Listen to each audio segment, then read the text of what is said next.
which is a story that takes place in Bolivia. So why not go to Bolivia? Because this is where the story comes from. Catwalk. We're on the catwalk. We're on a treadmill. We're going to answer a question from Kathleen's place from Sichuan. I like how I did that. Kathleen, Sichuan.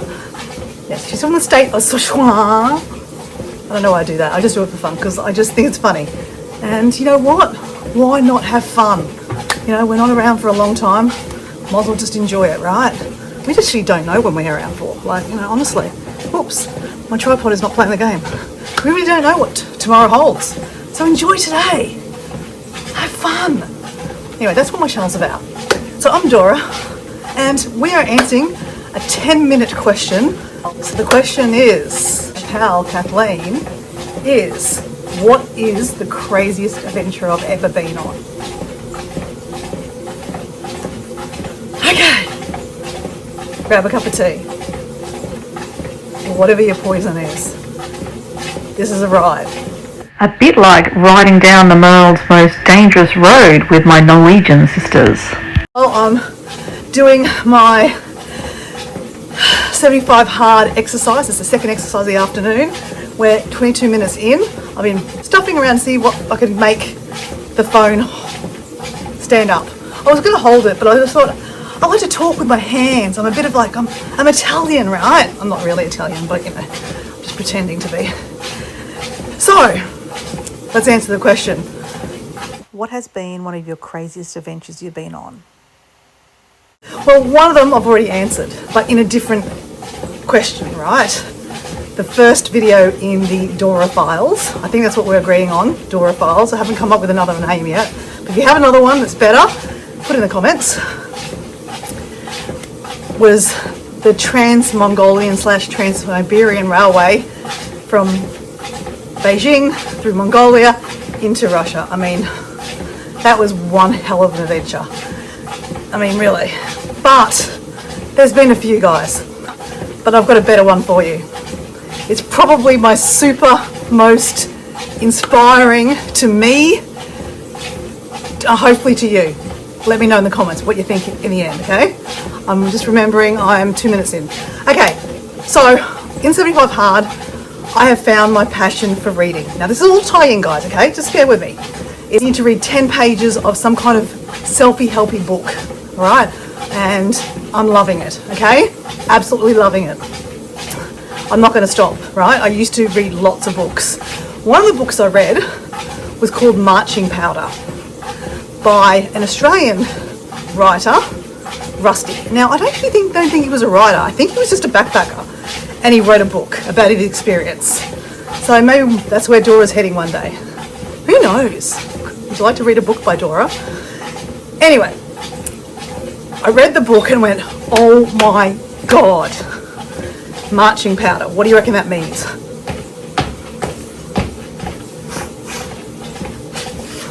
Okay. I don't know if I'm allowed to put that on there, so I might edit that out. So,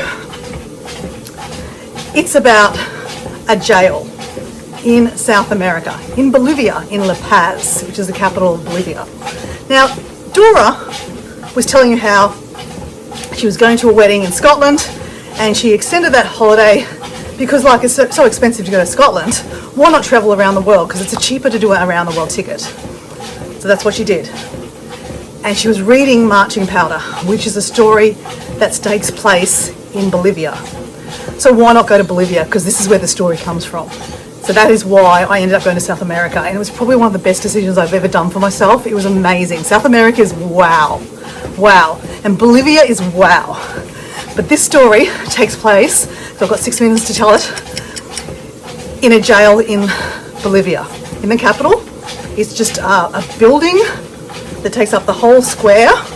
Across the road is a park, and I think there's a school nearby. It's just like a normal kind of big building. It doesn't say jail or anything like that, but it's called San Pedro's, and it's a jail. And the story tells of this backpacker going into the jail as a tourist and being shown around. And he actually spends a lot of nights in there too. He makes friends in there and he tells the story. Now, Dora wants to do the same thing. I'm not staying there overnight, I'm going to be honest. Wouldn't want to stay in there overnight. But I'm in South America, I'm in Bolivia. I've made friends with some paid friends because I had to do what I had. But to go away for 6 months, I had a boyfriend. He was freaking out. My mother was freaking out because I'm going to South America. My dad, very trustworthy. He's like, Dora, you'll be fine, darling. You're not silly. You got your head on straight, right? But everyone else was freaking out. My friends, they're like, why do you want to go to all these war-torn countries? This was 17 years ago. And I'm like, it's fine. Bolivia's fine now. They're not kidnapping people. Anyway, I decided to do a tour, a gap adventure tour, which is for kind of backpackers, but got paid friends together. So anyway, I've just come from Peru and I've done the Inca Trail. Oh my God, amazing. Seen Machu Picchu. So I'm with these friends. There's two Norwegian girls, or was it Swedish? Two Norwegian girls, sisters, Miriam and Ahid. Ahid? I think that's her name, yeah. And I said to them about this story and they were like, that sounds interesting. I said, would you come with me? Because I was a bit scared to go by myself, right? They're like, yeah, let's do it. So we decided not to take any money with us, no phones, nothing. I don't think we had phones back then anyway. Nothing with us, no passports. We walked around the perimeter of the jail and we're like going, oh my God, oh my God, oh my God. And some guy approaches us and we're like, okay. And they're like, are you wanting to go inside? And we're like, yes, can we? And he goes, you can. And they're like, you've got to, this is how much it is. And, it would be nice if you bought some treats for the people. Hey, mate, so, okay, we hustle back to our cheap hotel that we're staying at. We get some money, only the money, and we get some, like, toothbrushes and toothpaste and soap and stuff like that. We rush back. We've got 2.5 minutes left. And basically, we go in. We get introduced to someone that basically is our tour leader of the jail. And this is a real jail, guys. There is no guards inside. There's just people outside guarding people to come in. The prisoners can actually go out. It's crazy. If they have a day release, families can go in. There's kids running around. There's a little shop in the middle of that does like fish and chips and hamburgers. Anyway, progressively we go through different rooms and basically this is all tied into the book.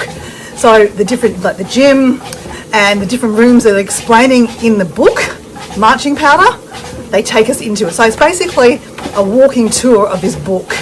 It's amazing. And yes, we get offered stuff. I decline because that's not my thing. And my two Norwegian friends also not their thing. But we saw a few people partaking. So it was the biggest high I've ever been on. Obviously I'm not a natural high, guys.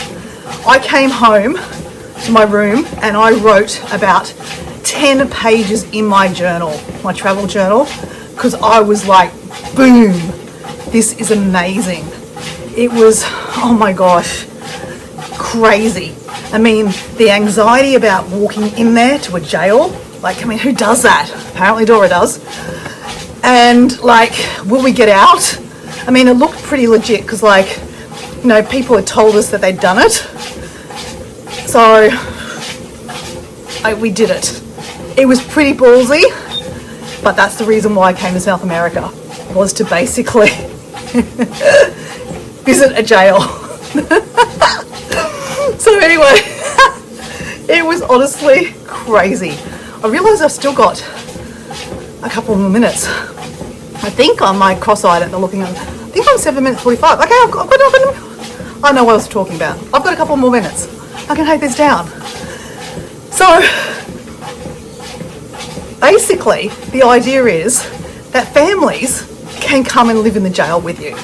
And if you have money, you get a better room. So, they're not exactly flash, but, I mean, they're not like a jail that you think of with bars. They're like apartments, but just happens to be that you're a criminal.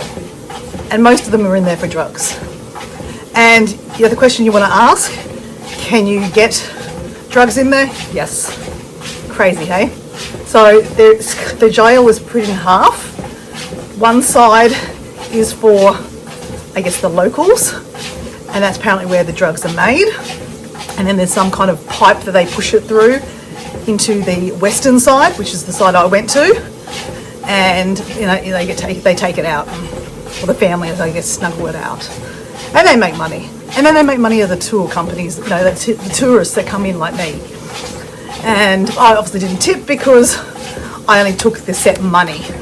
That was the tour price. It was a set price. There was no haggling. And yeah, if you bring some presents for the inmates, it's a nice thing to do, because not all of them have lots of money, right? They don't have families that are actually, paying for their upkeep, because that's the thing. When no one pays for your upkeep, then you're screwed, pretty much, because you've got no, you're not eating. But seeing downstairs in the middle of the courtyard, like a Coca-Cola umbrella, tables and chairs, like it was like a little cafe, crazy, in a jail. Okay, 10 minutes is up. Would you go to this jail? Have you ever heard of San Pedro's jail in Bolivia? Have you read the book Marching Powder? I'll put a picture of it here.